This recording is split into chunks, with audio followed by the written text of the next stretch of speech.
할렐루야. 아멘. 잘 오셨습니다. 아멘. 우리 옆에 분하가 한번 인사합시다. 잘 오셨습니다. 잘 오셨습니다. 아멘이십니까? 아멘. 한 번 더 인사합시다. 당신을 위해 좋은 일이 시작되었습니다. 당신을 위해 좋은 일이 시작되었습니다. 아멘. 자리가 바뀌니까 자리 이동이 있으니 참 좋습니다. 한번 제목을 따라 읽습니다. 주님의 마음을 시원케 하라. 주님의 마음을 시원케 하라. 아멘. 저와 여러분이 읽은 사무엘하 23장은 다윗과 이스라엘 나라를 견고하게 세웠던 그 유명한 사람들을 열거하고 있습니다. 그들 중에는 블레셋 군사 800명과 싸워 단숨에 승리를 거둔 요셉 바세렛이라는 사람이 있었습니다. 또한 그들 중에는 모든 이스라엘이 블레셋 군대에게 밀려서 저마다 자기의 길로 도망을 치고 있을 때 유일하게 블레셋 군대를 향하여 오히려 달려나가면서 그들과 자신의 손에 잡은 칼을 정말 놓지 못할 정도로 치열하게 싸웠던 그 엘르아살도 포함되어 있었습니다. 하나님께서는 그렇게 모든 사람이 뒤로 갈 때 오히려 블레셋 군대에게로 향하여 돌진하며 그들과 싸웠던 그 엘르아살을 10절에 보니 여호와께서 그를 도우사 그로 하여금 크게 이기게 하셨다라고 기록하고 있습니다. 또한 엘르아살과 같이 삼마라는 사람도 블레셋 군대가 치열하게 밀고 들어올 때 모든 이스라엘 민족이 그 앞에서 도망을 치고 후퇴하고 각자의 길로 뿔뿔이 흩어지는 그때에 녹두 나무 그 밭 가운데 서서 블레셋 군대와 맞서 싸웠습니다. 그리고는 그 블레셋 군대들이 예루살렘 성으로 침략해 들어오지 못하도록 홀로이 그 블레셋 군대와 맞서 싸울 때 도대체 이길 수 없을 것 같았던 그 전쟁을 우리 하나님께서 12절에 보니 그를 통해 큰 구원을 이루셨다라고 말하고 있습니다. 그리고 보니 여호와께서 승리케 하신 사람들의 공통점이 있습니다. 그것은 무엇이냐면 가장 위험하고 치열한 전쟁으로 인해서 모든 사람이 포기하고 돌아서는 바로 그 자리에서 여호와 하나님의 능력을 믿고 자신과 함께 하시는 그 하나님을 의지하여 포기하지 않고 그들과 싸워 끝까지 견디고 싸우는 바로 그 사람을 통해 우리 하나님께서 승리를 거두시더라는 겁니다. 아멘. 바로 이런 사람은 무더운 타작마당에서 마시는 차가운 얼음 냉수와 같이 그 하나님의 마음을 시원케 하는 사람과 마찬가지입니다. 전쟁에 능하신 하나님, 전쟁을 주관하시고 승리케 하시는 그 하나님의 이름으로 나아가 싸우는 그 전쟁에서 뒤로 물러서지 않고 용감하게 나가 싸우는 그들을 우리 하나님께서는 승리케 하시는 것입니다. 예. 저와 여러분도 그런 사람이 아닙니까? 저는 그러리라 믿습니다. 예. 보이지 않는 마귀 권세와 싸우면서 매일마다 지지 않습니까? 또 싸워서 지고 말씀에 의지하여서 다시 한번 일어나 싸워도 지고 승률이라고 하는 정말 승률이 거의 없는 그 싸움을 저와 여러분은 매일마다 포기하지 않고 싸우기 때문에 그렇습니다. 예배 때는 졸음과 싸우고 가정에서는 남편과 싸우지 않으려고 자신과 싸우고 저녁이 되면 자녀들과 싸우지 않고 다투지 않으려고 내 마음과 싸우고 그런 인생을 살아가기 때문에 우리 주님께서 도우시는 것입니다. 아멘.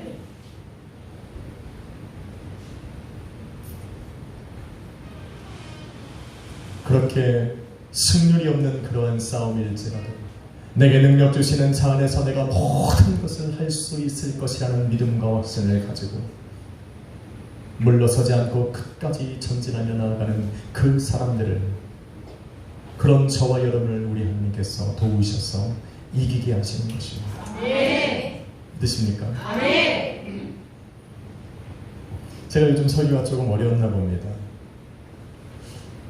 우리 인아이가 항상 말씀을 요약을 해서 제게 말하는데 하루는 요약을 못했답니다. 그래서 제가 물어봤어요. 왜 설교를 요약을 안 했냐고 했더니, 여러분 생각하는 것 이상으로 우리 인형이는 설교를 빽빽하게 요약을 합니다. 그런데 한 반 정도밖에 안 했어요. 왜 그러냐 했더니 설교에 나오는 이름들이 너무 어렵다. 발음을 할 수가 없다. 왜 이렇게 어려운 설교를 하냐고 그러면, 그래서 제가 회개했습니다. 어떻게 하면 좀 쉽게 할까? 어떻게 하면 좀 모르는 사람도 이해할 수 있게 설교를 하게 할까? 어떻게 하면 내가 우리 인형의 마음을 시원하게 할까? 그러니 앞에 있는 두 꼬마 아가씨들도 잘 들으십시오. 잘 들으십시오.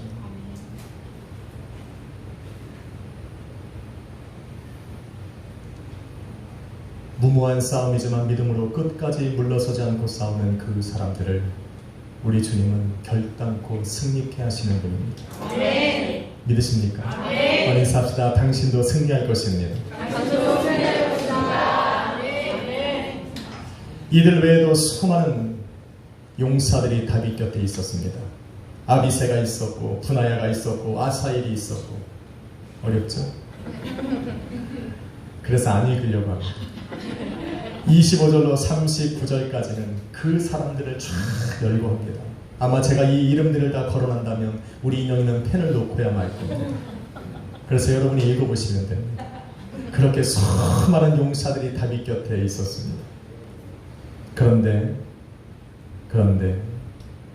그들 중에도 유독 다윗의 마음을 시원하게 했던 용사들이 있습니다. 저와 여러분이 읽은 본문을 가만히 보면 본문 14절에 블레셋 군대가 예루살렘 성문 앞까지 이르러서 진을 쳤습니다. 여러분, 당시 예루살렘 성전은 어떻게 되었냐면, 예루살렘 성은 큰 외벽으로 둘러싸여 있었고 그 중심에 예루살렘 성이 세워져 있었습니다. 그래서 그 땅에 전쟁이 나면 밖에서 농사를 짓던 사람들이 그 성벽 안으로 들어와서 생명을 구했고,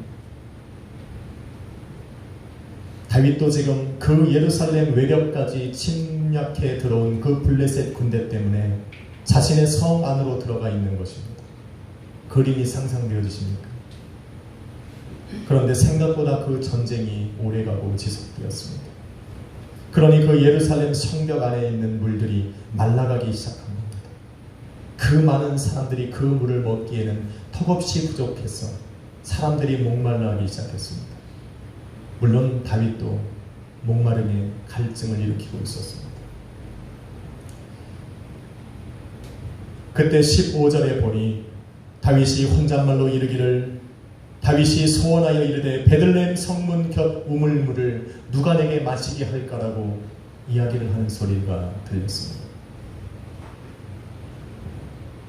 그리고 16절에 보니 세 용사가, 여러분 이분들을 잘 기억해야 됩니다. 세 용사가 자신들의 생명을 걸고 다윗과 함께 한 세 용사가 블레셋 사람의 진영을 돌파하고 지나갔습니다. 그 외벽에 둘러싸고 있는 그 블레셋 진영을, 그 정중앙을 돌파하고 지나가서 베들레헴 성문 곁에 있는 그 우물물을 따다가 다윗에게 주었다라고 기록하고 있습니다. 자신의 생명을 걸고 우물을 길어왔습니다. 그들은 아마 우물물을 길어오면서 이런 생각을 했을 겁니다. 내가 이 물을 따라주면 얼마나 내가 섬기는 저 왕이 기쁨으로 저 물을 마실까. 그런데 그들의 생각과는 다르게 자신들의 생명을 걸고 떠온 그 물을 다윗은 마시지 않았습니다. 아니요, 마시지 않은 것이 아니라 마실 수가 없었습니다. 그래서 그 물을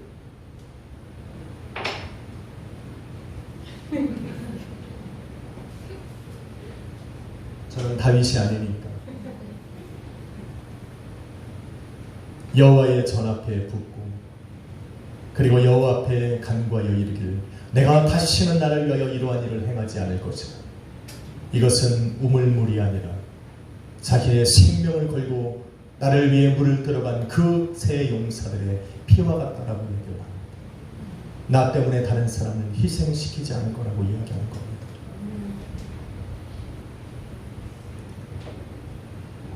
목회를 하다 보면 이런 분들을 종종 봅니다. 그분의 상황과 형편과 처지를 목회를 하다 보면 다 압니다. 저분은 저렇게 하지 않아도 이해할 수 있고 충분히 이해할 수 있음에도 불구하고 그런 저의 생각을 뛰어넘어서 믿음으로 살아가는 사람들의 모습을 보면 지금 다윗의 모습과 마찬가지입니다. 비록 나를 위해서 하는 것은 아니지만 그 하나님께서 정말 과부의 두렵돈을 바라보신 것 같이 그들의 인생 속에 행하는 믿음의 행위들을 보면서 우리 주님도 감동받지 않을 수가 없는 것입니다. 성경에는 이와 같이 하나님의 마음을 시원하게 해드렸다. 그래서 하나님의 마음에 감동을 줬던 사람들을 기록하고 있습니다. 여러분 민수기 13장과 14장에 보면 출애굽해서 가나안 땅으로 들어가는 여정 중에 모세가 이스라엘의 12지파의 지휘관들을 한 사람씩 불러서 장차 너희가 들어가 거할 그 가나안 땅을 정탐하고 오라고 이야기를 했습니다. 가나안 땅을 정탐한다는 것은 위험한 일입니다. 그래서 지휘관들, 믿음이 있는 그 지휘관들을 부른 겁니다. 그래서 그들은 다윗의 말에 순종하여서 가나안 땅으로 발걸음을 옮깁니다. 그들은 자기가 원하는 곳에 가서 눈으로 보고 귀로 듣고 몸으로 체험하고 그들이 경작한 그 수많은 농작물을 가지고 이제는 그 이스라엘 진영으로 돌아왔습니다. 40일 동안 가나안 땅을 정탐한 후에 그들이 돌아올 때에 그들의 손에는 가나안 땅의 그 풍성한 열매들이 가득 들려 있었습니다. 광야에서 만나와 메추라기만 먹던 그들에게 그 신선한 과일들과 신선한 야채들은 기쁨이 아닐 수 없었습니다. 그들의 모습을 바라본 이스라엘 민족들은 소망에 부풀었습니다. 우리가 장차 들어가야 살아갈 그 땅에는 정말 저런 양식들로 가득 차 있다라는 생각에 가슴이 부풀었습니다. 그런데 그러한 양식을 가지고 열매들을 가지고 돌아온 그들의 마음에는 염려와 두려움과 근심으로 가득 차 있었습니다.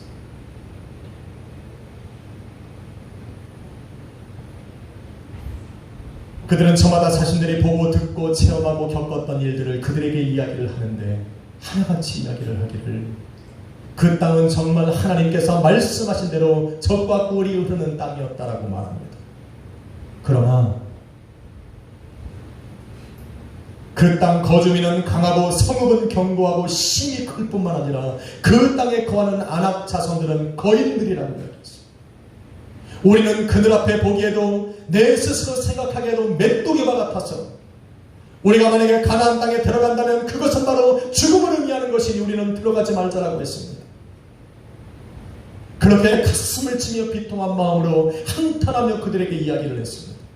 그런데 민수기 14장 1절에 보니 온 이스라엘 백성들이 그들의 말을 듣고 밤이 새도록 통곡하며 울었다. 그들의 말 한마디에 그들이 품었던 소망마저 다 바닥을 치고 이제는 하나님께서 우리에게 주셔서 들어가고 거하게 하실 그 가나안 땅을 향했던 그 기쁨과 소망의 발걸음은 그 땅에 주저앉게 만들어버린 것입니다. 그 12명의 정탐꾼 때문에 그들이 했던 그 말 때문에 출애굽을 통해서 그 엄청난 기사와 이적과 강력한 손으로 그 하나님의 놀라운 이적으로 그들을 건져내셨던 그 하나님의 놀라운 역사는 한순간에 무너져가기는 듯 했습니다. 그런데 바로 그때 여호수아와 갈렙이라고 하는 두 정탐꾼이 그 자리에서 일어났습니다. 그리고는 민수기 14장 6절로 9절에 말하길 우리가 정탐한 그 땅은 저들이 말한 것과 같이 젖과 꿀이 흐르는 땅이라. 만일 여호와께서 우리를 기뻐하시면 우리를 그 땅으로 인도하여 들이시고 그 땅을 우리에게 주시리라. 아멘. 그러니 너희는 두려워하리라. 아멘. 다만 여호와를 거역하지 말라. 그 땅 백성을 두려워하지 말라. 그들은 우리의 먹이라. 그들을 지키는 자는 그들에게서 떠났고 여호와 하나님께서는 우리와 함께 하시니 그들을 두려워하지 말라고 선포했습니다. 아멘. 여호수아와 갈렙은 보이지 아니하시는 그 하나님의 능력을 믿은 것입니다. 아멘. 믿으십니까? 아멘. 그래서 보이는 세상은 그 보이지 아니하시는 그 하나님으로 다스림을 받고 지배를 받음을 알고 있었습니다. 저와 여러분도 알잖아요. 아멘. 그 소리 매일마다 하잖아요. 보이는 세계는 보이지 않는 세계의 다스림과 지배를 받는다. 이거는 성경에 나오는 것이 아니라 성경을 바라보고 내려보니 세상이 그렇더라는 겁니다. 아멘. 그러기에 자신들이 본 가나안 땅 사람들이 아무리 거인같이 힘이 세고 잔인하고 강력해도 만약에 그런 보이지 아니하시는 그 하나님의 능력이 우리와 함께 하시면 우리는 능히 그들을 이기고 정복할 수 있을 거라는 믿음이 있기에 그들은 우리의 먹이라고 담대하게 선포한 겁니다. 아멘. 참 살다 보면 이런 분들이 있어요. 정탐꾼들이 무슨 죄가 있습니까? 그들은 보고 듣고 체험하고 겪었던 일들을 그들에게 이야기했을 뿐입니다. 왜 그들이 했던 말에는 모든 사람들이 밤이 새도록 통곡하며 울부짖었는데 여호수아와 갈렙은 똑같이 보고 똑같이 듣고 똑같이 삶을 통해 체험하고 겪었음에도 불구하고 그들의 말에는 왜 사람들이 소망을 가지는 것입니까? 교회 안에도 이런 사람들이 많습니다. 자신이 배우고 겪고 체험한 것을 바탕으로 교회를 판단하고 이끌어갑니다. 근데 교회는 그렇게 움직이는 곳이 아닙니다. 정말 그분들의 생각대로 세상의 방법대로라면 1시간 넘도록 앉아있는 이 자리 대신에 여러분은 나가서 일을 해야 합니다. 일을 하면 최소한 10,000원이라도 받으니까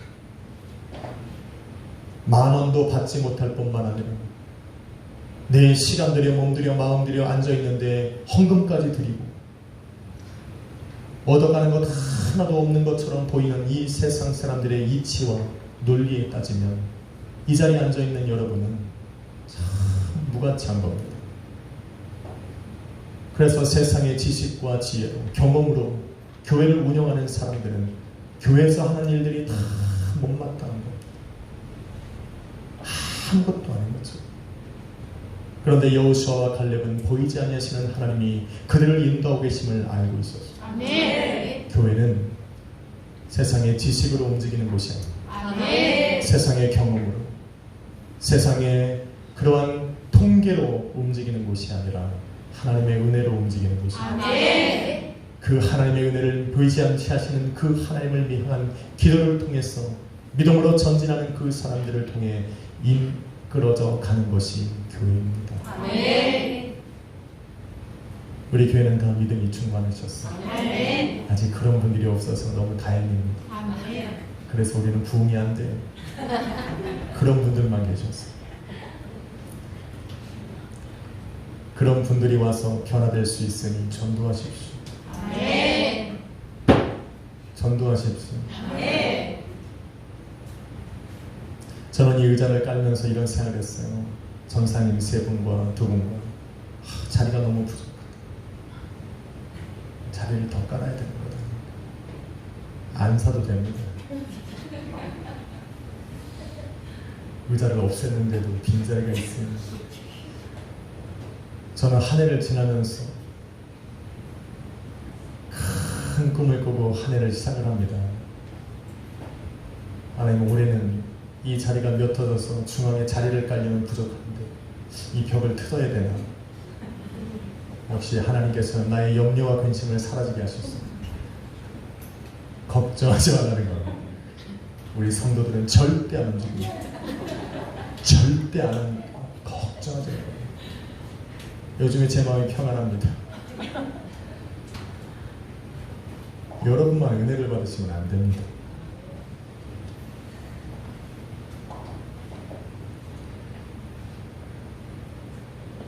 그런데 그 모든 광경들을 바라보고 계시는 분이 계셨는데 그분이 여호와 하나님이셨습니다. 자신들의 목숨이 위태롭지만 그 하나님의 능력과 권세와 위엄을 그 이스라엘 민족 가운데 선포하는 여호수아와 갈렙으로 우리 주님은 기뻐하고 계셨습니다. 그 순간 여호수아와 갈렙이 일어나서 그 여호와 하나님의 이름을 선포하는 그 자리에 우리 하나님의 가슴은 시원하게 만들어지고 있었습니다. 그래서 민수기 14장 10절에 온 회중이 그 여호수아와 갈렙을 돌을 들어 치려고 할 때에 바로 그때 여호와의 영광이 흐름하게서 이스라엘 모든 사람들 가운데 나타났다라고 기록합니다. 왜 나타납니까? 그들을 살리시고 그들이 말하는 것이 진짜, 그들이 말하는 대로 여호와는 하나님은 살아계시고 그 능력으로 너희와 함께하고 계시니 너희는 그 땅에 들어갈 수 있을 것이라고 그 가운데에 보여주신 것입니다. 그리고는 말씀하시기를 이스라엘 자손이 나를 향하여 원망하는 바 그 원망하는 말을 내가 들었으니 내가 맹세하노니 너희가 말한 그대로 될 것이라. 하나님께서 이렇게 말씀하셨어요. 그리고 나서 40년이 지나고 바라보니 그 가나안 땅의 아낙 자손들이 두려워서 우리는 저 땅에 들어갈 수 없을 것이라고 말했던 그 모든 이스라엘 민족들은 가나안 땅에 들어가지 못하고 그 광야에서 죽임을 당하였고 여호수아와 갈렙은 그들이 말한 대로 우리 하나님께서 들으신 대로 그들을 가나안 땅에 들어가 정복하게 하시고 그 땅을 다스리고 소유하게 하시는 것입니다. 아멘. 하나님의 마음을 기쁘게 하는 사람들은 하나님께서 기뻐하십니다. 아멘. 하나님의 마음을 시원케 해드리는 사람은 하나님께서 기뻐하시고 하나님은 그 기뻐하시는 자들을 통해서 함께 하시고 역사해 주시는 것입니다. 아멘. 그러니 우리 하나님의 마음을 시원케 해야 돼요. 아멘. 여러분, 본문에 나오는 그 세 사람, 자신들의 생명을 걸고 다윗에게 그 우물물을 길어다 뒀던 그 사람은 다윗의 마음을 시원케 한 사람입니다. 그런데 더 중요한 것은 다윗의 마음을 시원케 했을 뿐만 아니라 다윗의 마음에 감동을 주었습니다. 다윗은 왜 감동했습니까? 불가능한 일들 속에 저 블레셋 군대의 적진을 돌파해서 그 우물물을 길러다가 자기에게 주었기 때문에 감동한 것이 아닙니다. 그것은 다윗의 마음을 시원케 한 것이고 다윗이 감동한 것은 그들의 생명을 걸고 했던 그 일들이 그들에게는 아무런 유익이 되지 않았던 일이기 때문이었습니다. 다윗의 주변에는 많은 용사들이 있다라고 사무엘하 23장은 기록하고 있습니다. 그들은 수없이 많은 블레셋 군대와 싸워서 승리를 거두고 자기의 생명을 걸고 싸웠던 사람들이고 승리를 거뒀던 사람들입니다. 여러분, 당시 전쟁이라고 하는 것은 지금의 싸우는 전쟁과 조금 다릅니다. 당시의 전쟁에서 승리하는 것은 곧 그 사람의 명예요, 권세요, 또 능력입니다. 그래서 지도자로 인정받는 가장 빠른 길이고 자기의 이름을 날리고 명성을 내는데 유일한 방법이 바로 전쟁이었습니다. 지금 이스라엘 다윗 주변에 있는 그 수많은 용사들은 전쟁에 나가서 자기의 생명을 걸고 싸워 승리했던 사람들입니다. 그런데 그들의 싸움은 다윗을 위한 싸움이 아니었습니다. 그들의 싸움은 철저하게 자기의 명예를 위한 것이었습니다. 그 그 전쟁의 승리를 통해서 사람들에게 자기의 이름을 날리고 자기의 자리를 높이고 자기의 권세를 누리기 위해서 싸웠던 싸움이었습니다. 그래서 자기의 이름이 드러나지 않고 자기의 명예가 높아지지 않고 자기가 그 사람들 가운데 뛰어난 사람으로 보이지 않으면 싸움조차 하지 않는 그런 사람들이었습니다. 그러게 자신들의 왕인 그 다윗의 목마름을 보면서도 그 어느 한 사람 반응하지 않습니다. 왜? 자기들의 이름이 드러나는 일이 아니기 때문에. 그 물떠가 졌다고 해서 사람들이 인정해주는 자리가 아니기 때문에, 그 일이 아니기 때문에 움직이지 않는 겁니다. 그런데 다윗 곁에 이름 없이 그의 곁에 서 있는 세 사람이 있었습니다. 그 사람들은 자신들의 이름을 날리기보다 자신들이 섬기는 그 다윗 왕에게 관심을 갖고 있었던 사람들. 그래서 다윗 왕이 15절에 누가 내게 그 물을 가져다 줄까라고 자기 혼자 말을 할 때에 그 세 명은 그 즉시 일어나 적진을 뚫고 들어가서 그 우물물을 길어오는 겁니다. 비록 자기의 이름이 드러나지 않아도, 자기의 명예가 드러나지 않아도, 세상 사람들이 자기를 인정해 주지 않을지라도 그 한 일에 자기의 생명을 걸고 충성되이 일하고 있는 겁니다. 그래서 감동받는 겁니다. 아멘.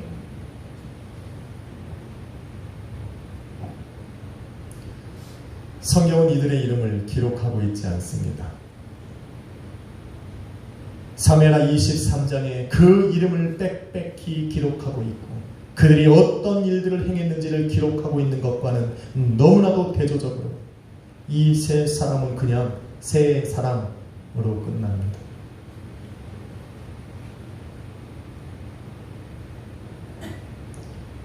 그들은 세상이 기억해주기보다 다윗이 기억해주는 것으로 만족했던 사람. 그들은 상급이 세상에 쌓이기보다 하늘나라에 쌓이기를 소망했던 사람들이기 때문에 그렇습니다. 아멘. 예수 그리스도의 몸된 교회에 된 저와 여러분도 마찬가지입니다. 세상이 알아주지 않고 사람들이 높임과 칭찬이 없어도 우리 주님의 가슴을 시원케 하는 일이라면 주저하지 않고 행하며 살아가는 그런 삶을 우리는 살아가고 있기 때문에 그렇습니다. 열심으로 이 자리에 나와서 성도를 위해 기도하고 가슴을 치며 통곡하며 애원하고 기도할지라도 그 어느 사람 알아주는 사람이 없습니다.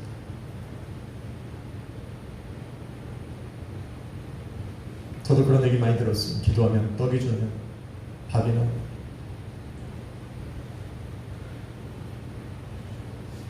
그런 사람들의 심령 속에는 세상이 아닌 우리 주님이 기억해 주시기를 소망하고 보이는 이 세상에 나의 이름이 기록되기보다는 보이지 아니하시는 그 하나님의 생명책에 나의 이름이 기록되기는 것을 소망하기 때문에 그런 일들을 감당하며 살아가는 겁니다. 아멘. 여러분이 그렇습니다. 아멘. 그런데 알아야 할 것 한 가지, 꼭 기억해야 될 것 한 가지, 우리가 예수 그리스도의 마음을 시원케 해드리며 살아가기 이전에 주님께서 먼저 우리의 마음을 시원케 해주셨다라는 겁니다. 아멘. 우리는 이것을 잊어버립니다. 우리는 예수 그리스도의 마음을 시원케 해드리기 위해서 열심을 내는 사람들을 많이 바라봅니다. 그런데 나로 하여금 그 일을 행하며 살아갈 수 있도록 주님께서 먼저 내 삶에 찾아오셔서 내 마음을 시원하게 하셨다라는 것을 모르고 살아가는 사람들을 종종 봅니다. 어떻게 그렇습니까? 여러분, 잠언서 25장 25절은 이렇게 말합니다. 먼 땅에서 오는 좋은 기별은, 좋은 소식은 목마른 사람에게 냉수와 같으니라. 여러분, 2000년 전 구원으로 말미암아 목말라하던 죄인들이 있었습니다. 세상에 그 어떤 것으로도 그들의 목마름을 채울 수 없었는데 2000년 전 아름답고 복되고 좋은 소식이 세상에 울려 퍼졌습니다. 이사야 선지자는 그 예수 그리스도의 탄생을 이사야 40장 9절과 52장 7절 말씀에 이르길 온 세상의 구원을 알리는 아름답고 복되고 좋은 소식이라고 선포했습니다. 아멘. 우리 주님께서는 준비된 자들의 입술을 통해서 온 세상에 구원을 주시는 그 아름답고 복되고 좋은 소식들을 온 세상에 선포케 하셨습니다. 아멘. 그리고는 구원에 목말라 하는 영혼들에게 폭포수와 같이 흘러내리는 구원의 물이 되셨어. 누구든지 목마른 자가 와서 그 물을 마시라. 아멘. 그렇게 사랑으로 구원을 열어놓으신 것입니다. 아멘. 저와 여러분이 그 물을 먹었기에 이 자리에 예배하고 있는 겁니다. 아멘. 믿으십니까? 아멘. 그러기에 저와 여러분도 내 마음을 시원케 하시고 구원의 물이 되신 그 예수 그리스도를 이제는 시원케 해드려야 하는 겁니다. 아멘. 어떻게 시원케 합니까? 로마서 10장 14절로 15절은 아름답고 복되고 좋은 소식을 입술에 머물고 열방을 향하여 나가는 그 사람들의 발걸음이 바로 우리 주님의 마음을 시원케 하는 것이라 말합니다. 전하는 겁니다. 아멘. 구원의 복된 소식, 구원의 좋은 소식, 그 아름다운 예수 그리스도의 복음을 열방에 선포하는 그 사람들의 발걸음이 아름답고 우리 주님을 기쁘시게 하고 그 가슴을 시원케 하는 일이라고 성경은 말하고 있는 겁니다. 아멘. 사랑하는 성도 여러분, 성경은 교회를 일컬어 온 세상을 구원할 예수 그리스도의 복음을 맡은 자요, 맡은 자에 구할 것은 충성이라고 말합니다. 아멘. 그런데 잠언서 25장 13절은 충성된 사람은 그를 보낸 이에게 마치 추수하는 날에 얼음 용수와 같아서 능히 그 주인의 마음을 시원하게 하느니라 라고 말하고 있습니다. 그러게 교회된 성도는, 성도된 저와 여러분은 충성되어 예수 그리스도의 복음을 열방에 선포하면서 우리 주님의 마음을 시원케 하는 삶을 살아야 하는 것입니다. 아멘. 다윗에게 물을 건넨 세 사람처럼 알아주는 사람이 없고 보이는 세상에 상급은 없을지라도 이 한 주간도 이름 없이 빛도 없이 예수 그리스도의 복음을 전하는 증인으로, 그래서 예수 그리스도의 마음을 시원케 해드리는 그러한 삶을 살아가시기를 예수 그리스도의 이름으로 축원합니다. 아멘. 세상은 기억하지 않았지만 다윗이 그들을 기억하고 그들로 인해 감동받은 것처럼 우리 주님께서는 저와 여러분의 이름을 기억해 주실 것입니다. 아멘. 그리고 세상에 그들의 이름이 기록되지 않았지만 우리 하나님의 손에 들려진 그 생명책에 저와 여러분의 이름은 기록되어져 있을 것입니다. 아멘. 그 감동받으신 주님은 그들을 위해 일하실 겁니다. 아멘. 한 주간 동안 여러분을 위해서 일하실 그 주님을 기대하십시오. 아멘. 그리고 그 주님의 마음을 시원케 해드리는 일이 무엇입니까? 만일 내 입술을 열어서 복음을 증거하는 것이 바로 그 일이라면 누군가에게 그 복음을 증거하며 살아갈 수 있는 그 기회를 여러분 잡아보시기를 예수 그리스도의 이름으로 축원합니다. 아멘. 기도할게요.